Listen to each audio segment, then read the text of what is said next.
And number two, you have to describe not only who your subjects are and how many of them and their age, but you also have to tell what specific activities are these participants going to be involved in, and what kind of time commitment are you asking for them in each activity? Can you chat a little bit about that? Sure. Well, as I mentioned, the objectives, there's two objectives really in my study. So to meet each objective, I've got different methodologies to use for each one. I'm using a mixed methods design. So my first one, to look at the effectiveness of the device, is I'm using what's called single case research design, and specifically an alternating treatments design, where I'm going to test each person on both conditions, alternating the conditions, meet with them over a period of time, and plot on a graph their performances for both the speed and the comprehension for both points, for both conditions. The second part is more qualitative research, and for that I'm going to use a combination of interviews, surveys, and a focus group to meet with the individuals and get their perspectives and their opinions and their voice really on how the device works for them and whether or not they want to use it, continue using it. So as far as what's required of them, as I kind of alluded to a little bit already, there's going to be an interview, which should take about an hour for each individual. There's going to be a focus group, which should take about an hour. There's going to be 2 surveys that are going to be online, and relatively quick surveys. They shouldn't take more than a half an hour each, but that's going to depend on the individual and how long it takes them to process and go through the survey. And for the single case research, the quantitative component, I'm going to meet with each individual at least 4 times in the semester for about an hour each time.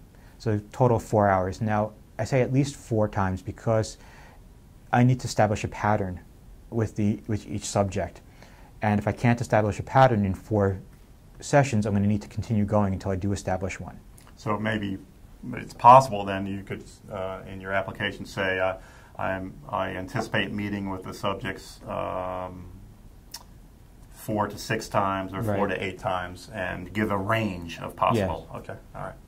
Now, when I come in for those meetings that you mentioned, these 1-hour meetings with you, and you're going to test me out on something, can you explain that to me? I'm the participant. Sure. What am I going to do? What are you going to put me through? So each session is going to consist of the participant reading really passages from the GRE practice exam. And you as a participant would read in 2 different formats.